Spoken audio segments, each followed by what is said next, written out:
working with Lisa and Matt is I don't want it to be the kind of session where you feel the need to be doing emails and something else. I want this to be an active session that hopefully we can all get something from and open up a broader dialogue. Because as the video showed, as Lisa was talking about, it's been quite a year for all of us, and it's not even over yet. So what I'd like to do in this session, we're going to be focusing on empathy and social connection. So how we've been able to replicate some of those experiences we've had with students and colleagues on an interpersonal level in this new world that we were all thrust into. As many of you probably have seen, if you've been connected to NACADA or really anything in higher education, early on in the pandemic, there was a great document sent out about advising in times of disruption. If you haven't seen that, I highly encourage you, if you Google advising in times of disruption, it's an outstanding playbook on how many colleges around the country were starting to pull together resources. So we can talk about some of those issues, but really the way I want to think about this conversation is I'd like to start with the struggles we all experienced. I mean, that's kind of the elephant in the room, is that for many of us, we were not expecting to go fully virtual. We weren't expecting to be wearing sweatpants for the past 6 months. I mean, it's not a bad thing, but that wasn't, part of the game plan. We weren't expecting to have to go and use electronic resources when, to be quite frank, many of our institutions weren't there yet. So I almost want the beginning part of this conversation, it is the holiday season, to be a little bit like Festivus, to talk a bit about how maybe we've struggled or some disappointments that we've experienced, but because it is cathartic to kind of have that dialogue. But I also want to move through that and then really talk about ways that we've built on some of those early struggles and discuss some potential wins that we've had, some things that have really maybe changed our outlook on how we work with students, how we work with colleagues. And then ultimately, I want to start to pick everyone's brain as well and see what you're doing well. What are some things that planning for the future that maybe this pandemic has helped you refine, maybe your budget development process, and you're starting to think about reallocating resources into different places, or your professional development. Maybe you started to focus on, I need to really tweak some of these skill sets. So that's really where my head's at with this, but I want it to be pretty organic. If you all start to talk about one topic and it just seems to touch a nerve and people are really passionate about it, I'm more than happy to pivot as we all pivot. But let's start with the struggles piece. So I can share personally at Providence College, we really were very paper driven. Many of our processes, I mean, we had fax machines going at the regular, there were still a couple typewriters kicking around, like we are that paper driven.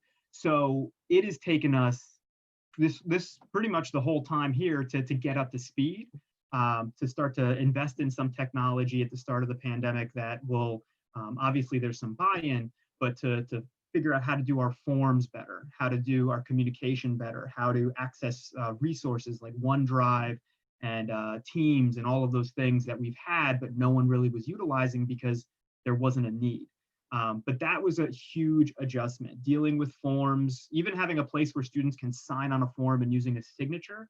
It sounds so simple, but for many of our students, our underserved students that might not have the best technology, it's unrealistic to have them scan something or fax something how do you fax during a pandemic? So that was one of my biggest grievances. I don't know, for any of you, technology or anything else that really touched a nerve, especially early on in this whole experience.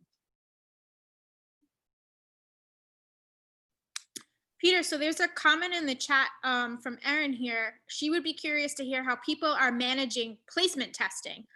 So they use an AccuPlacer and can't fund, I hope I say this appropriately, Erin, correct me if I'm wrong, Examity. We have STEM students self-placing and have put the rest on hold. So if anybody can speak to that, that's important to Erin.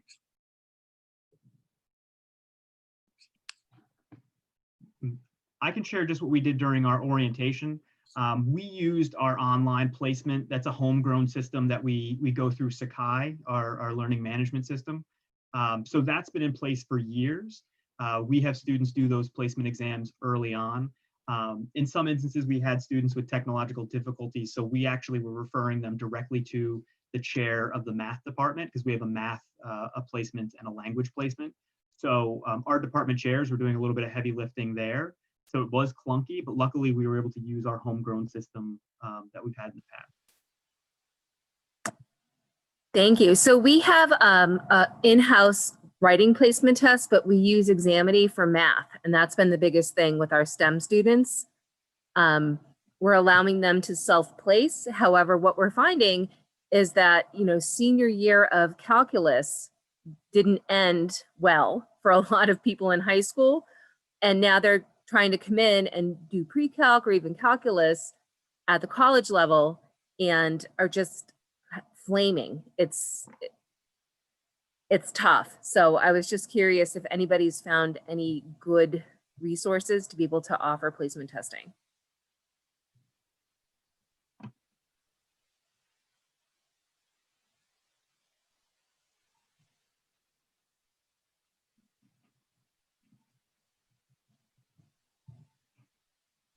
Or not. Well, Erin, I think it's a good point though. If I can actually build off it a bit here, and it may lead into, you know, there are I'm sure relatable stressors, both for ourselves and for our students, right? So I think placement in general is a stressor that people have, and sense of belonging. And I think in some of the things where you need a placement in because, you know, due to math levels, maybe their major requires them to be in calculus, but they placed at, you know, algebra or something or other, let's say. How have people kind of supported students, navigated, or what are resources that you can share with, I think, initial placement, whether that be in a language for a major, you know, where are we helping students with, in terms of placement type issues or things, you know, navigate those stressors? How are we supporting or, you know, providing empathy? For some students, I know for a couple majors at the University of Rhode Island, for example, they can't afford to defer graduation, and not being placed at a certain math level, let's say, pushes graduation back. So just to give a few examples of ways that, Erin, I'm relating to, you know, what you're describing here, maybe not in terms of the specific program, but the instance you're talking about, how have people really supported students around those issues? So if I can jump in, only because I think that the placement situation, while it is not, the example I'm going to share is not from a STEM perspective, it is from an English language perspective, where we have a number of students that enroll in an institution where English is not their first language, and it's not something they're necessarily competent with. And so there is like a tier placement in terms of like, do we put them in the more advanced class? Do we put them in the more, rudimentary classes? And I'm going to share something that is controversial with you all. And I think that part of the reason why it's controversial, and I think one of the blessings and also one of the curses of working at an art and design college is that we're okay with experimentation, we're okay with getting messy, and we're okay with breaking systems. And the pandemic has really broken a lot of those hierarchical structured systems that have been historic and have also been problematic for some of our students. And one of these is the placement test. And we actually said, you know what, we're not going to do them. Like, we're just not going to do this anymore. And so we kind of scrapped that placement test, and we kind of did the reverse thing, where we really looked at reverse classrooms, but looked at reverse classrooms like in this type of setting. And in my role in the Academic Resource Center, I work with training tutors and training other academic support specialists to work with students. But one of the things that we ended up doing is we really strongly encouraged faculty to take advantage of a TA, a teaching assistant, which at our institution is an undergraduate student that can be pre-selected by a faculty member. And then we, in turn, as the Academic Resource Center, would train that teaching assistant. That teaching assistant earns 3 credits in whatever academic discipline. So in this case, it would be English credit as an elective for doing the class. So there'd be 0 cost in the budget. And really the role for the TA was not only to kind of support the faculty member in this role, but to also work with the students that had a more difficult time keeping up, and to hold study sessions and to hold outside tutoring sessions and things like that. And so that was that was kind of like the big push. And I think, Aaron, your question about were they in person or in groups? The placement tests were actually done in groups. We actually used to hire contractors to come in and grade the exams and things like that. It was a very whole orchestrated production, and it's one that had, like I said, been in place for decades. And with the pandemic, we just, as an institution, we just realized that it's just not sustainable right now. And if we're talking about being empathetic towards the learner, what we realize is that that exam ends up being a barrier, because the gateway course is the barrier to academic success. And so instead of meeting the student where they're at, we're telling the student they're deficient and putting them in a lower placement. And the philosophy of really throwing the students' deficiencies on them, we realized was a lot more problematic, and a lot more of an issue than what we were trying to achieve. Because ultimately the placement tests we're trying to put students in environments where they can be successful. Well, if that's the goal, then what can we do to really recreate or re-envision that environment so that all students starting off have that ability to be successful? And what would that look like? So I know that's not exactly what you're looking for, but that's just the story of what we decided to do. And it really was coming from an empathetic place of like, where is a student at? Can we reach them? And even though it's more work for us as administrators, how can we create an ecosystem in which students are able to thrive with the resources that are there? Eric, thank you so much. That's exactly what we're dealing with. It's an issue with equity. In order to take a test online, you have to have a PC, not a Chromebook. You can't do it on your phone. We are hitting all kinds of hurdles with our students who are trying to, write a paper on their phone in a parking lot somewhere where they can get Wi-Fi. So equity has been such a huge issue. And we're working with students to self-place. A few are overreaching, so we're really trying to put advisors in the position of, talking with students. Okay, how comfortable do you feel with this subject? How comfortable were you in school? Like, it's just so difficult right now. There's so many different issues, but equity has been at the forefront of all of our decisions, and it's been a hard go. Absolutely. And I think that this is one of those instances where,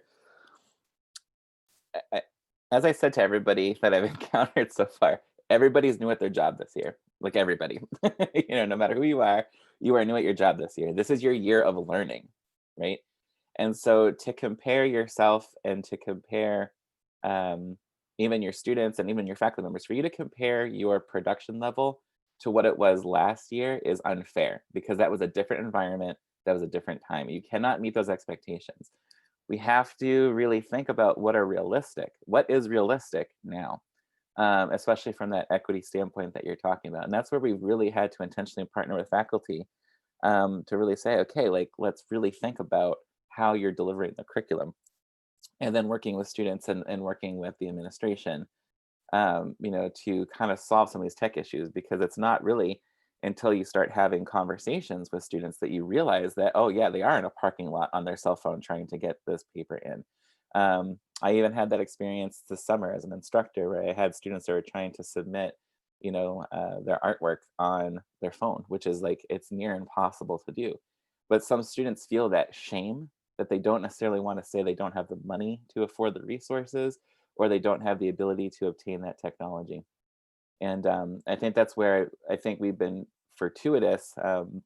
Our president made a very big commitment this year to allocate resources to those that can't do it. So if financial aid needs to give them an emergency loan to cover the cost of a computer, they can do that. Additionally, we had a lot of computers on campus not being used, just sitting there, And so we worked out a deal with IT to say, hey, the student doesn't have access to technology. Can we take computer lab, computer that's just sitting there? Can we allow the student to borrow this resource for the year? And we created a system in which students are able to, borrow the laptops and things.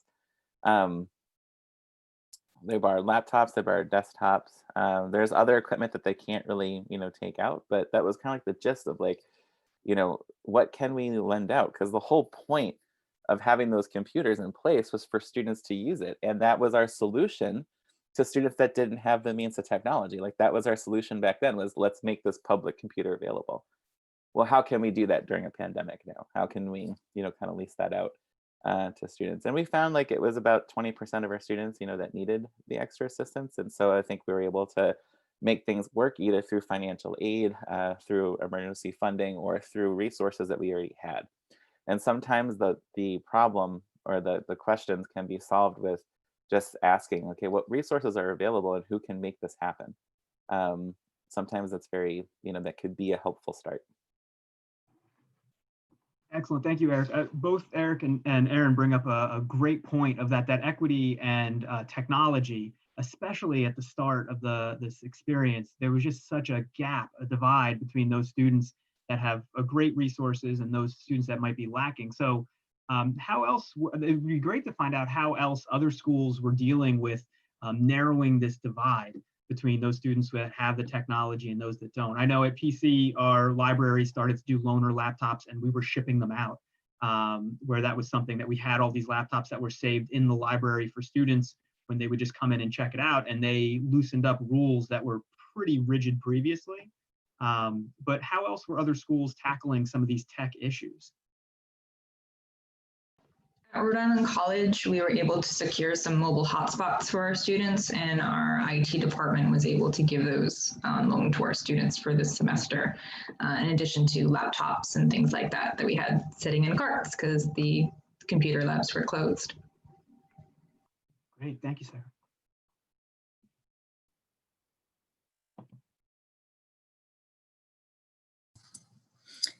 At the University at Albany, we had an emergency fund that was almost depleted, and it was used to buy whatever the technology that was needed for students. In some cases, that meant a food stipend for the semester or whatever they needed wherever they were at. But in many cases, they needed the technology, so it allowed them to purchase them without having to give it back. And they encouraged all of us as employees to sort of contribute to this fund, and donors from outside contribute to this fund. And so that was a nice way for the community to get together to help our students. Great, thank you, Rachel.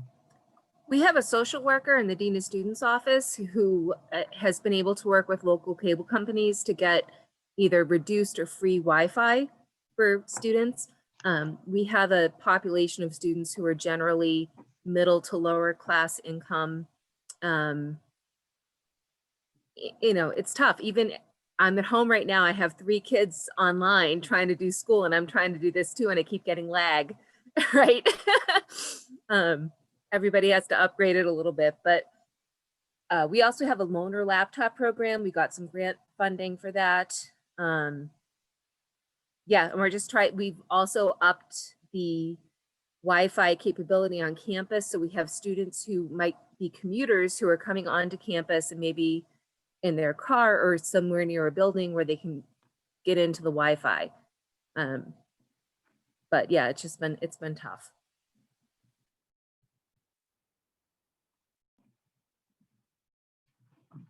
Related, oh, sorry. I posted this question in the chat, or the situation in the chat. We've had great difficulty getting students to access our academic resources, our tutoring supports, more so than any semester. Normally we have this robust peer tutoring program, and several tutoring programs throughout the campus.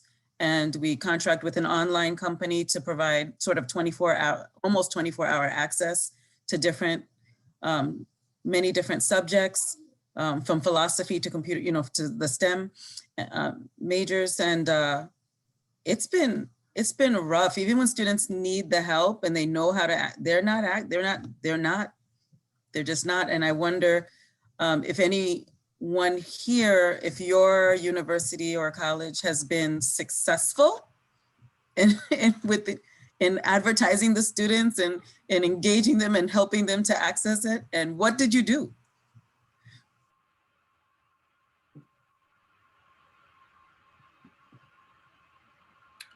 So Rachel, I can say that I'm from Johnson and Wales, and we are not very successful with it. It's not the academic advising department that does that, but we do contract with Smart Thinking, which I think is similar to what you were talking about. We've actually had the Academic Success Center outreach to students who are high risk, and there's like no response. So I'm also curious if anybody's had any success.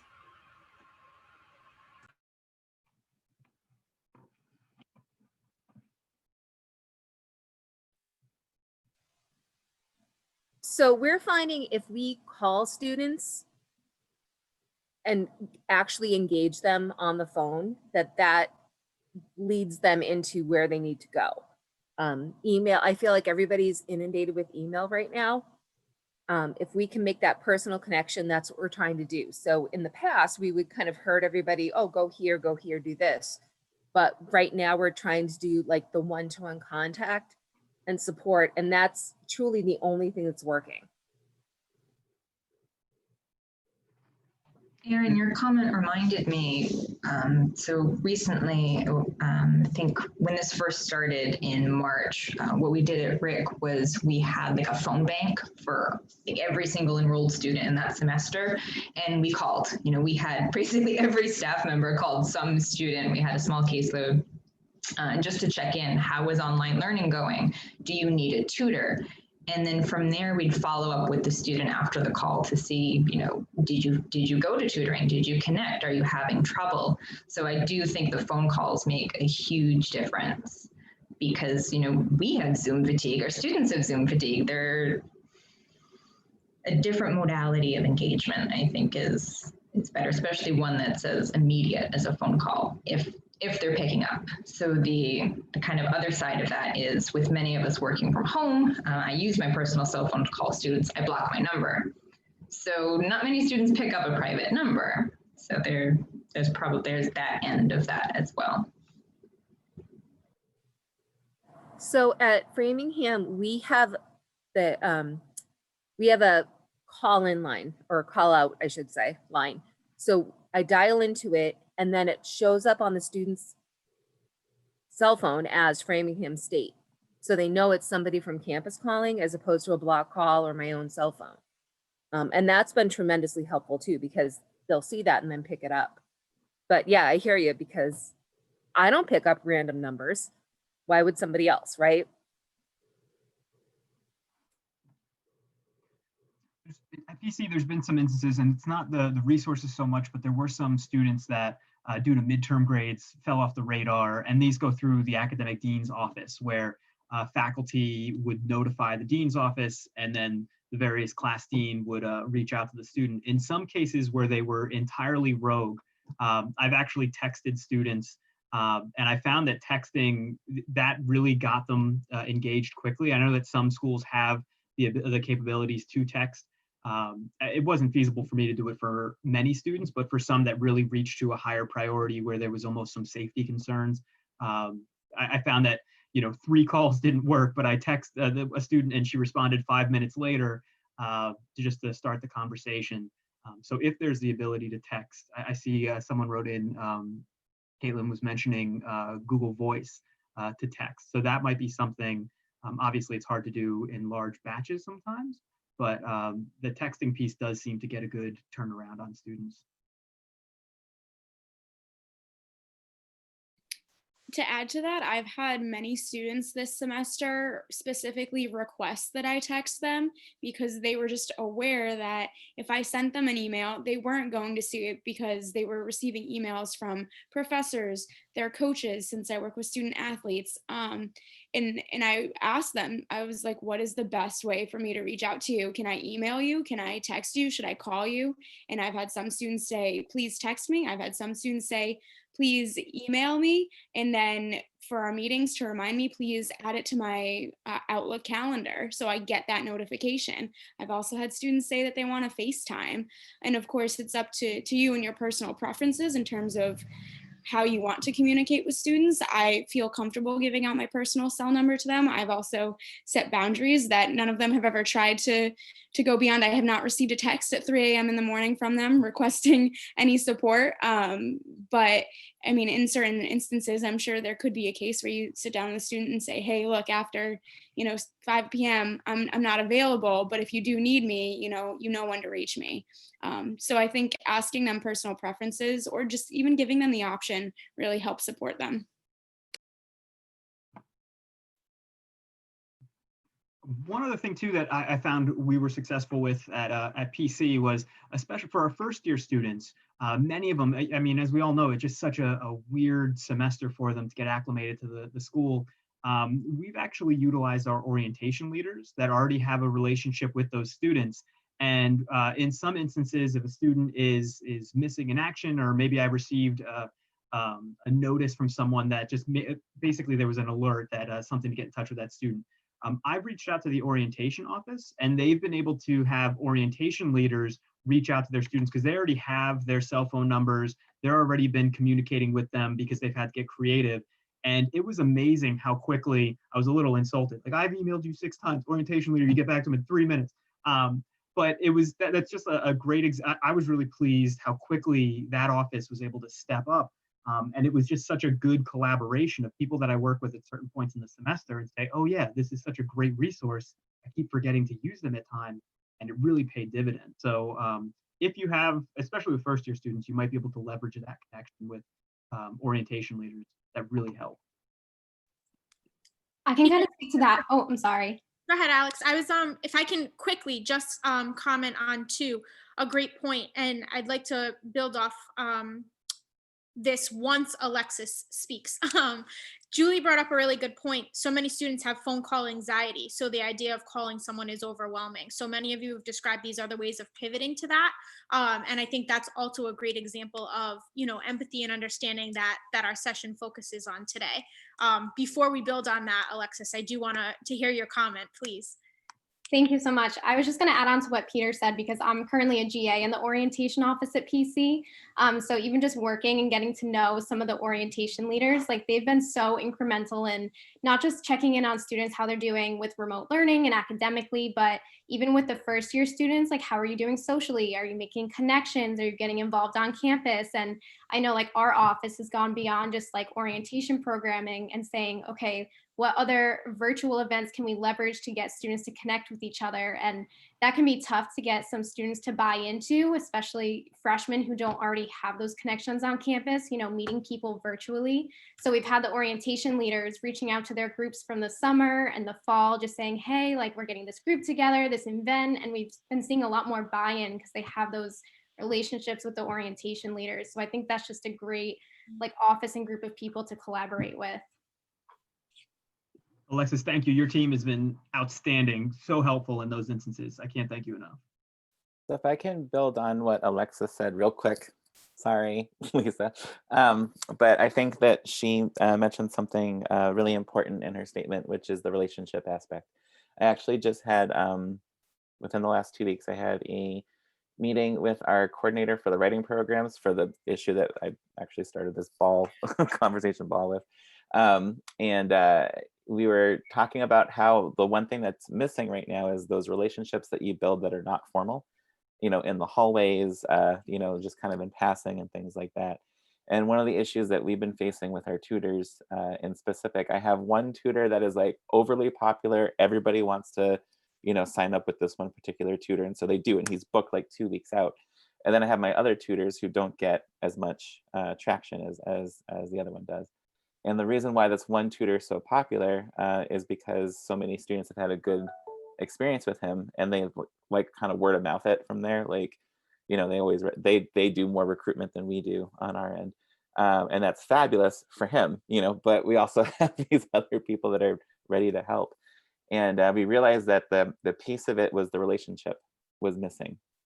That students would sign up for appointments, but then they'd cancel them last minute because of the anxiety. And we use Acuity for scheduling, so that automatically texts them to remind them of their appointments and lets them know they can kind of jump in. They provide them with a Google Hangout link, so that way they can just kind of jump in and jump out of their meetings. And even that seemed to be too much for people. So I would say that we have not had a very successful semester with just tutoring. I think that is something we've had to kind of figure out. And so one of the things that we're going to try to do next semester is we're going to actually specifically link a tutor to every section of freshman seminar that we have. And that way the student will introduce themselves, or the tutor will introduce themselves to the class sections that year. And I've already kind of worked this out with the faculty member that's leading this. And we're hoping that relationship will be helpful, because I think it will make it seem less anxious if they at least see who the writing tutor is, and have already had that introduction and know that they're there to help them out, that they'd be more likely to work with them in the future. So I can't tell you that if this is going to be a rousing success or not, but it's just something that we're going to try to see how it works. We have a course at Rhode Island College called First Year Writing 100 Plus. And the plus portion is, an extra day a week to work on assignments. And that extra day a week, a tutor from our writing center is assigned to that section. We've been doing this course for a number of years now, and it's extremely successful in maintaining a relationship with a peer tutor in the writing center, even beyond the first year writing course. The students still return to their tutor, or maybe they might even try out a different tutor now that they know what the writing center is like. So that has been extremely successful in maintaining a relationship with tutoring, having an embedded tutor. I think those are all very wonderful ideas. I've been working with student athletes at URI, and I did notice that when the student knew who the tutor was, they were a lot more excited about going to tutoring. And if they weren't familiar with the tutor, then they were more hesitant, especially the freshmen. And I had a couple of freshman students, even though their writing skills were good, they could have certainly benefited from going to the writing center, but I think there wasn't a bridge there for them to do that. And something else I'm hoping to bring for the freshman students, because I work with student athletes, is some type of a mentor who can just be available for them to give some input, and especially when they're going through the first couple of semesters and having a rough time, getting used to being in college and learning how to study as a student.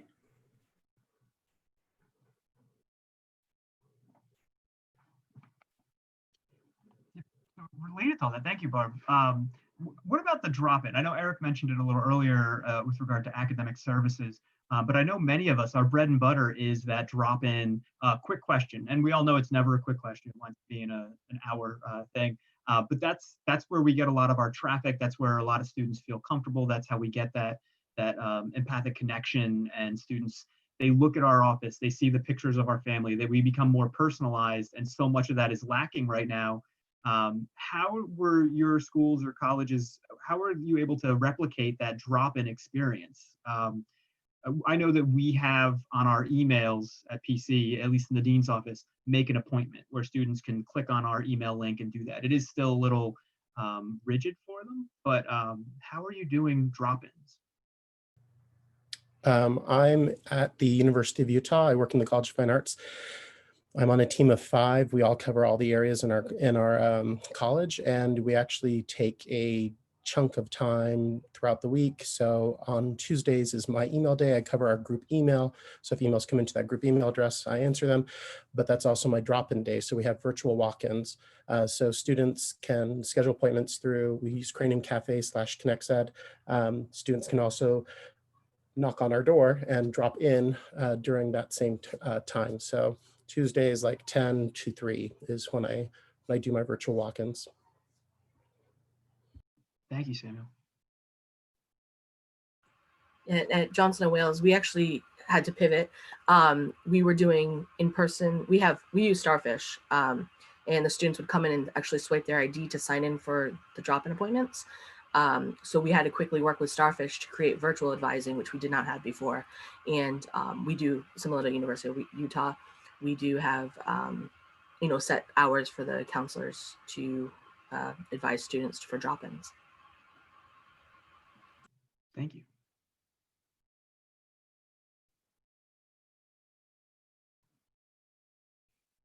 Related to that as well, when they're in, so one thing I try to do when I'm with students, and I know many of us do, is try to make that personal connection, ask specific questions, maybe that they feel a little more comfortable, some reciprocity where I'm sharing information about myself. So even if your drop-in hours are maybe not as successful as you would hope, when you do have students in front of you, do you find that there's any questions you're asking or the way that you're approaching the conversations with students that maybe you're changing the what you share? If you have any things like an ace in the hole question you ask students to almost humanize yourself and start to develop that relationship to reduce that anxiety, because I think many of us are seeing that, in some instances feeling that social anxiety of I'm now on, like, it's just my picture in the middle of a screen with a student. So any recommendations on questions you ask or how you maybe tailor the conversation to this virtual world to expedite relationship development? Yeah, So I will often first speak and say, this is how I'm feeling and this is how I'm doing, and let them know it's hard for me as an adult, as a professional. And then I find that lets them say, yeah, this is how I'm feeling. This is how I'm doing. Typically I would have a half an hour for a session with a student, and I've expanded that to an hour because I spend a lot of time talking with them about where they're at, how things are going, what they need. I think that it's the human connection that's making the difference. Thank you. I usually dive in trying to make myself a little bit more human through the virtual world. Working out of my home, I almost always have a pet in the same room. And the pet I have is a like 12-year-old Cavalier King Charles who snores. So I usually throw out that as a caveat when I'm when I'm mindful of it, throw that as a caveat when I start my appointments, like, hey, if you hear any noise in the background, it's not me. There's an old dog over there who's snoring. And then I'm like, do you have any pets? Then they start laughing, or they're like, oh no, or like, oh yes, I have a goldfish, or like, what's your goldfish's name? You know, whatever. So that helps. Thank you. Also, if I can respond to your question in the chat, Samuel, because I think it's related to what we're talking about.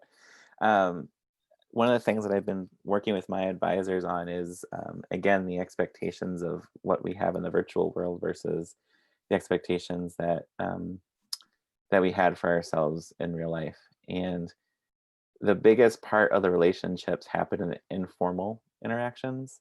And I think that's the one thing that we're losing in this particular space, because once the meeting is done, it's kind of like goldfish memory for a lot of students. Like once the meeting's done, it's like, okay, that's resolved. I'm moving on to the next thing.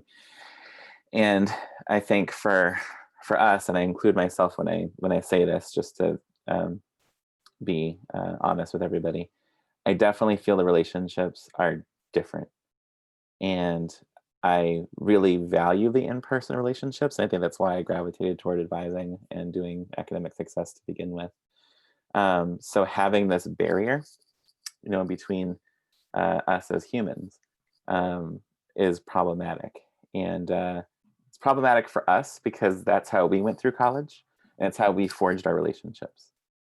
I'm finding that's not so much the case with our students who have been forging relationships online for as long as they've held something, and so they have relationships with people they've never met before, like on Fortnite or through World of Warcraft, or through the various channels that they're using, YouTube even, or Discord, for example. And so they're having all these dialogues and relationships. And so it's kind of like the same instance where, where we were in real life, which is to say that if you really want a relationship with the students, you have to put yourself where they are. And, so sometimes that's like, hopping in on a Discord channel and answering some questions and doing things like that. For them, they do have a relationship with us. They know that when they connect with us through, email or through technology, that we'll respond to them, and that's the relationship. And it's weird for us because like we know better, but for them, like this is kind of how it's been for not just 2020, but it's been for a while. So it's just kind of having that perspective shift a little bit to be okay with the type of relationship that it actually is casual for them, even though we don't feel like it is. We feel like it's formal because technology feels formal, whereas for them, technology is recreational and has always really been. I hope that helps. Thank you. That's great. And in the chat too, there's been some great comments of different examples of what folks are doing to try to replicate that experience. So please continue to add more in there. I like one of the comments, I think, Rachel, was it you that said, oh, the students who couldn't enter the US? I know that for international students, that's been an entirely different experience. So could you elaborate a little more on that? Because I find that really interesting. So for most of my students are from overseas, even though I have some different groups of students that I advise. But so, and most of them have not ever seen our university ever, right? So we're in a different time zone. So I schedule like regular group meetings where we talk about topics that are of interest to them. I told them, here's what I'm planning on doing. You tell me whether you're like, that's crazy, I don't need to know about that, or, you know, or what's missing, and I will make it happen. So then we have these scheduled group meetings and they all come, 100%. You know? And if they see somebody's not there, they text them and make sure that they come. So it's you know, they're all there. And then for some of them, we have one-on-one meetings, either every week or every other week. And it's not a large group, so it's not like a 300, they're not 300 of them, right? So it's easy to maintain for this group. And I would say for the most part, it's very consistent attendance at our meetings, unless there's like in Turkey, an earthquake, you know, or some major thing like that, or our connections are not good. And they have told me, I said, you know, I don't want to impose myself if you think this is too much, and because sometimes we don't really have anything academic to talk about, so we're talking about our lives. And so they were like, no, this is good. Like, I need to talk to you every week because it's it. I'm the only, aside from their classes, the only non-strictly academic connection to the university for them. And I would say, aside from the international, I work with students who were dismissed and were readmitted into the school. For that group of students, I meet with them every week and every other week, depending on what we've arranged. And it's the same for them, not because I'm the only connection, but more so they realize they need that accountability. Even if we're talking about hair, they need to know that every week I'm going to speak to my advisor and we're going to follow up on some stuff, and then we're going to have some fun conversation because they're not engaging with the school the way they normally would. So that's great. Thank you. I know I've received feedback from some students and some angry parents as well that students don't have group work, that they don't have projects as much, because I know at least early in the pandemic, or when we look at the last semester, that, you know, faculty, many of them were moving quickly to try to adapt their class, and it was hard to replicate that group work experience of putting them up into pods or what have you. So when talking to different colleagues, that affinity group, having the small groups where they can just talk to others. I don't know about all of you. I see my family here at my house, and then there's a few people I'll talk with often at work, but my circle is a lot smaller. So it's nice to be able to talk to those affinity groups. So thank you, Rachel. That's a great example of utilizing those smaller groups to make those connections and have maybe a little bit of taste of academics, but really just that human connection. Because I imagine they come back to you once they imprint with you almost, like baby ducklings in some ways. Related to that, so one thing that we struggled with, and I know many schools did, was the orientation process for the summer. We had to move very quickly last summer to pull together 2 separate orientations, essentially. One that was focused on that connection to make sure that we would still keep students connected to the college and, you know, not melt many students. And then there was an academic orientation. So we're actually in the process of rethinking our orientation, and that connection piece is so central to getting students onboarded. And I wonder how, within advising, how your school is maybe thinking about orientation moving forward. What are ways that you're trying to replicate that connection and planning is so difficult at this point because you kind of have to think of the kitchen sink approach. But I just wanted to get some feedback and start to talk about what your schools are doing to re-envision their summer orientation with regard to advising.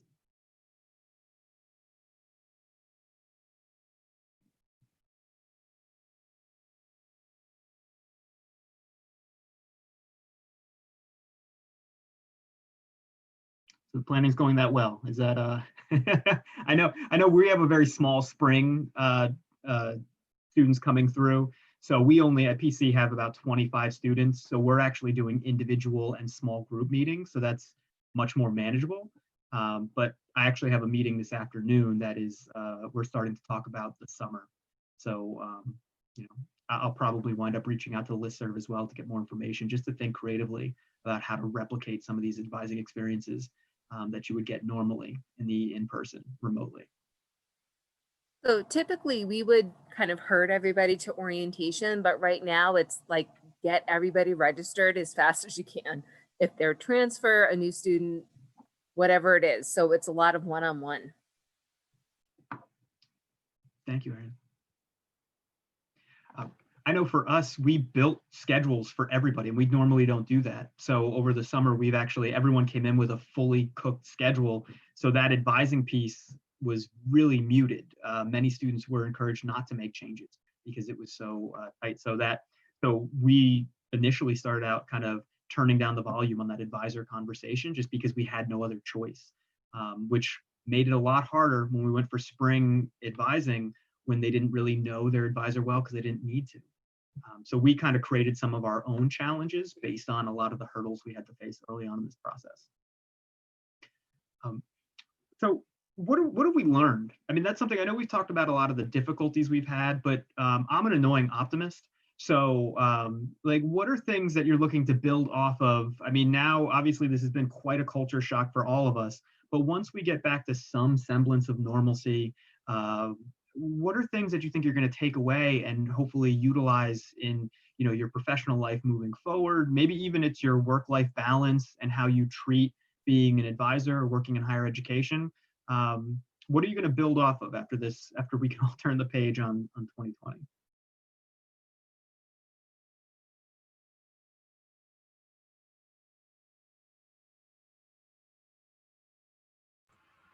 So I can say for us, our advising was mostly in person.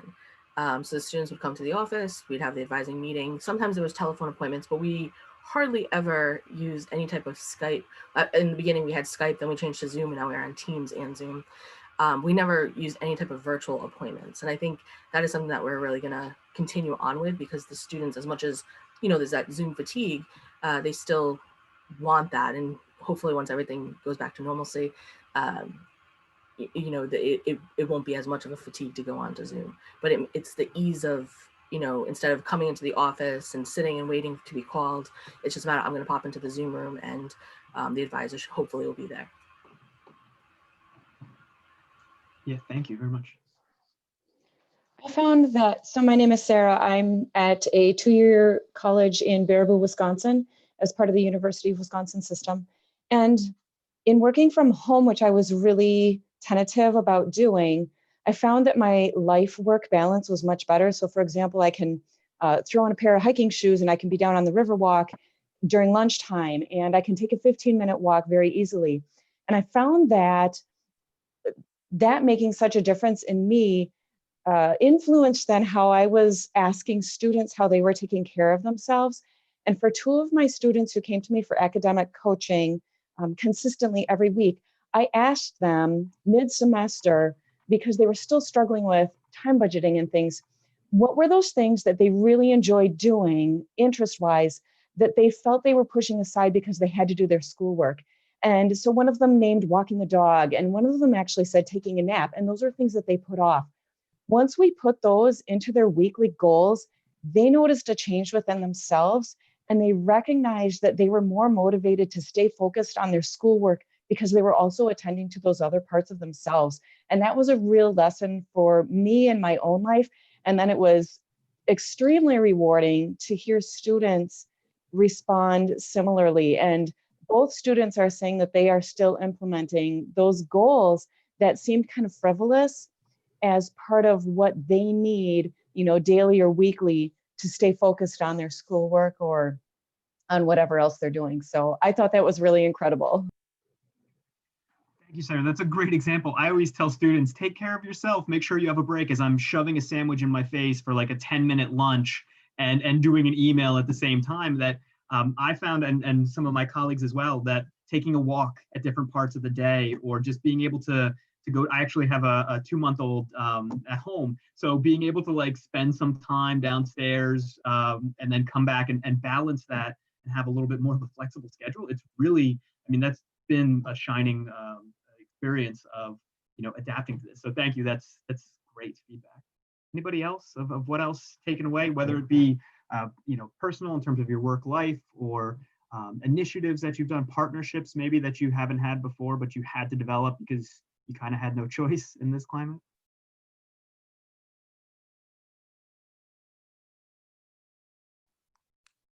Peter, if I could add just a small one. For me personally, I'm big on flexibility and meeting, I think, everyone where they're at in this, but I needed to also learn to balance flexibility with expectation, because I was flexible one time and I made myself available at one time. I may not be able to do that in the future or the next day, but that expectation was there because I was flexible the day before with students. So I think I had to work really hard on being clear that, oh, I'm able to make this work today. You know, please know I may not in the future. These, you know, are outside my hours, and setting that straight. And there was one instance I'll remember where I had a student just kind of, you know, shout that out and forget that, like, even though we're all just home anyway, but, you know, I think it's easy to put ourselves aside, but, you know, while we're all just home, we are balancing kids, or for myself, it's writing a dissertation or things like that. And so I think it's very difficult to balance, and it's something I'm still working on. So I haven't perfected this perfect algorithm for how to do that yet, but, you know, between flexibility and expectation that we set with giving that flexibility, because it did impact my self-care and it was really hard. So that's something that I am still working on. Thank you, Lisa. Yeah, it's funny. I commented early on to my wife of, I'm getting so many emails from students at 3 a.m. This never happens, but they just didn't have a schedule anymore. And it was just those boundaries start. And I was responding to them early on because, you know, it was just so chaotic. And then what am I doing? I'm a crazy person. I need to have, it really forced me to create more boundaries and some adaptability. I have more students asking me, are you free on Saturday? Well, you know, no, there's still, you know, the work time balance there. But it has been a difficult transition initially, but there are some really shining spots that I've carved away some time and boundaries. So I find that I have to remind myself that of how much I am doing, right? You feel like you can't do enough, but it's like, yes, we're not going to wipe away COVID. Like, you can't fix it, right? So, you know, you can't do enough, but then it's like to recognize, like, you're working really hard and you're putting a lot of time in, and you deserve that 10 minutes to rest, to just, I mean, by rest, I mean, like, take the deep breaths. You know, you deserve the 30-minute walk. You deserve to have a lunch that is only eating, right? Like, you know, you need your rest. And there's a quote that sort of a mantra for myself that I don't successfully put into practice all the time, but it's that taking care of myself is the best public service. I'm not always, I don't think any academic advisor is really successful at this, but, you know, but it's like, I have to fuel myself so I can give. So I've become better at telling students, be like, that's great. And saying like on Monday, you know, gauging what the emergency is, right?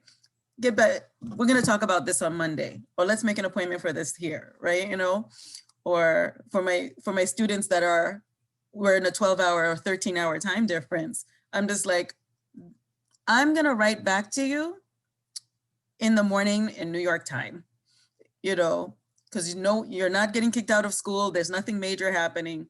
I'm gonna get back to you. And they're like, oh yeah, I forgot, you know. But yeah, so ditto on setting the boundaries. And when I find also, just one more thing, that when you have a really good relationship with your students, they want to protect your boundaries too. They'll become your boundary ambassadors. I like that, boundary ambassadors. I might have to steal that, Rachel. Anybody develop or further develop partnerships with offices that maybe weren't there before? I know that I'm jabbering with our registrar's office, and I would always talk to them often, but there's just so many issues now because we're going through a VPN. It's problematic that, I mean, they've been my lifeline, and some instances they've helped with my sanity, accessing some of our resources. So any office relationships that maybe you didn't have before that have become very valuable now?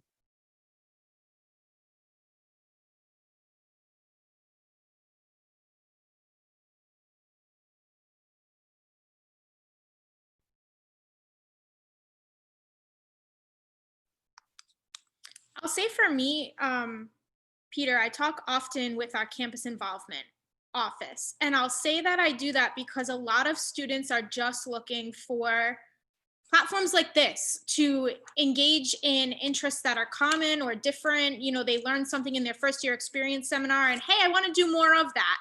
But what is actually being done? Is this club or organization active? Are there events, virtual or in person or vice versa, that they can attend? Who do they speak to just discuss that? So while our engagement opportunities for students, and as that, impact sense of community on campus is morphing with COVID and where we're at right now, I think that I need to constantly educate myself based on what is offered and happening. In those appointments, students share this interest to me. And typically I have enough campus knowledge, being at URI for quite some years now, to say, oh, we have this. But then I have to say, oh, but wait, do we right now, and learn. So I think for me, it's been really nice to learn with them. So I'll have them send an email to the involvement office or the club or organization president or executive committee members, and include me so that I can learn too, but also to talk and speak to what Julie was describing earlier. Some of them have anxieties of making initial connections on the phone, in person, or so they have somebody familiar with them to break that ice and make that connection as well. So I've learned so much in doing that through and with them. But it's definitely been a partnership that I've made more so and have to maintain with COVID. Thank you, Lisa. I see Jess's comment too, talking about how usually, I like the part that we usually talk about work stuff, but not always. I find that in some of the staff meetings I'm in, I was joking with Lisa and Matt earlier this week that it's almost like an after meeting party, not like a party, but just we linger on and we'll just talk like you would normally in the office. So replicating some of those conversations that you might have in the hallway that many of us miss as you're walking across campus and you see someone and you catch up. I mean, there's some colleagues I haven't seen in person in 6 months now. So that meeting after the meeting, I find is really helpful just to check in, see how their families are doing, talk about silly stuff for a few minutes. I find that really helpful just to stay connected to my suite mates and people that I have relationships with at work. So I recommend, if you can, try to, at the end of meetings, how when you log off of Zoom meetings, sometimes I lurk for a minute and there's people that want to talk. And then sometimes we just hang out and, 15, 20 minutes just to catch up. It goes back to that balance piece, because we're not just, we're not just a tool for work. I mean, we have the relationships that we want to develop and continue to nurture those. So when we do get back to work, it's not weird where you say, who are you again? I kind of remember working with you. So I recommend the meeting after the meeting, if you could try to incorporate that into your lives now. What other topics, any other issues? I know some of us come in and had a few questions or maybe areas that they wanted to try to get some support where they're working. So at this point, I really just want to open up the floor for anybody to share any concerns or recommendations, something that went really well, really anything you want to share with the group. Please feel free, have at it.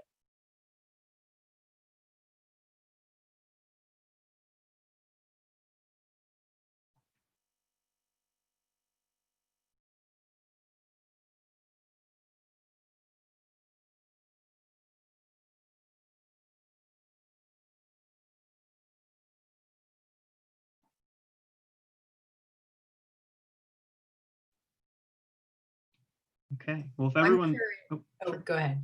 No, please. I was just curious how people are helping students in particular to feel optimistic. And I know it's a little bit, right? Vaccines coming, right? You may even know someone who's gotten one, right? Assuming that you're going to get one, but just what you're doing to try and help people in that way. Because I don't know about you, but that's been something that I've seen with students, particularly with mental health struggles, that people have been having a hard time. I mean, it can be colleagues too, but I was just curious. I don't know about other folks, but I know I've been encouraging my students to really focus on like what's happened that's been good. What do you want to share with me right now? It could be something small of, what are you currently binging? And I know that sounds very cliche, but just what's bringing you joy at the moment? I mean, we're all kind of trapped inside, and what are you reading?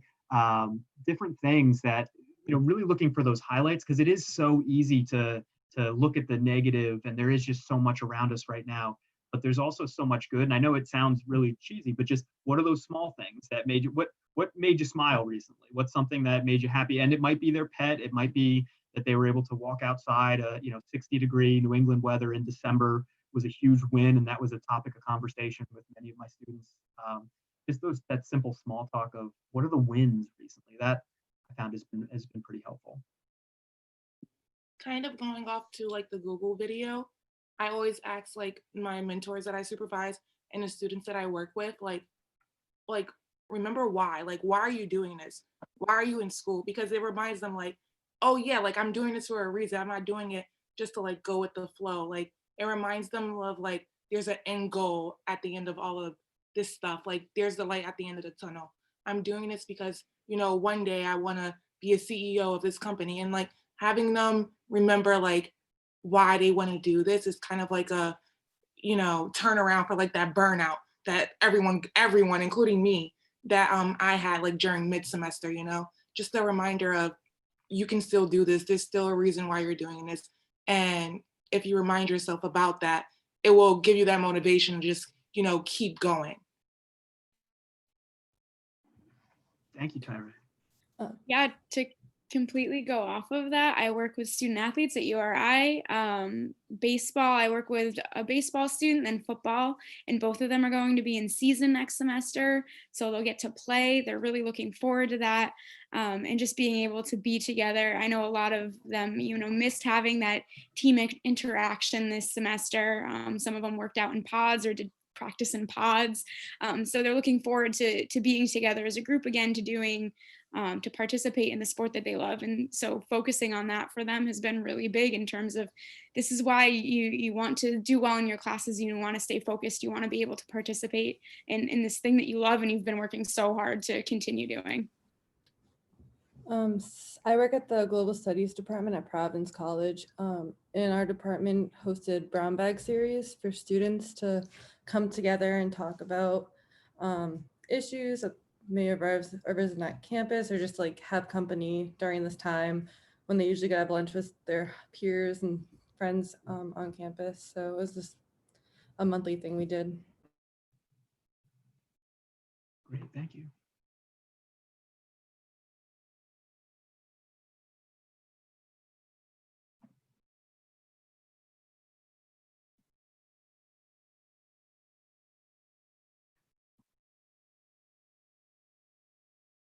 Any other topics that you'd all like to bring up, or something you have questions about before we end the session? I know we started a little bit early.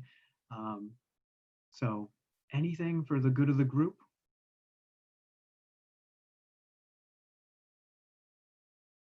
All right.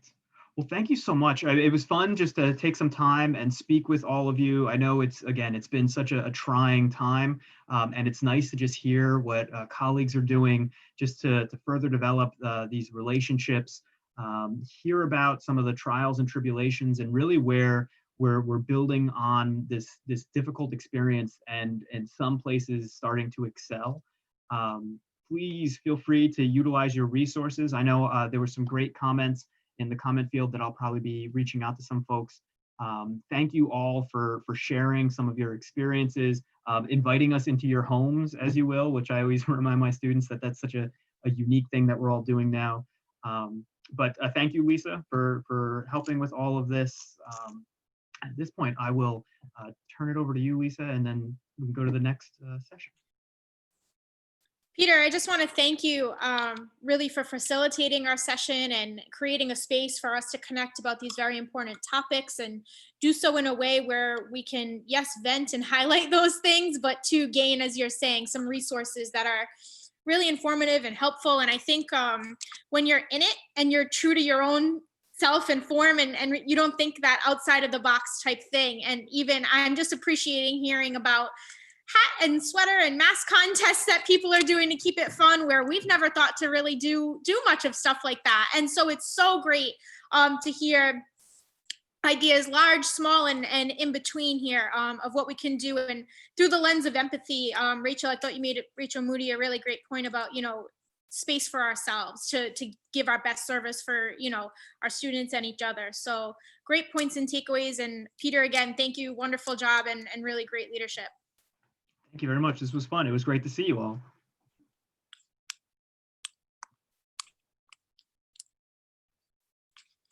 Yes, thank you very much. It was really nice to be in Zoom space with everybody and in community with everybody, and to even talk about things like, ugly mask and things like that in the chat.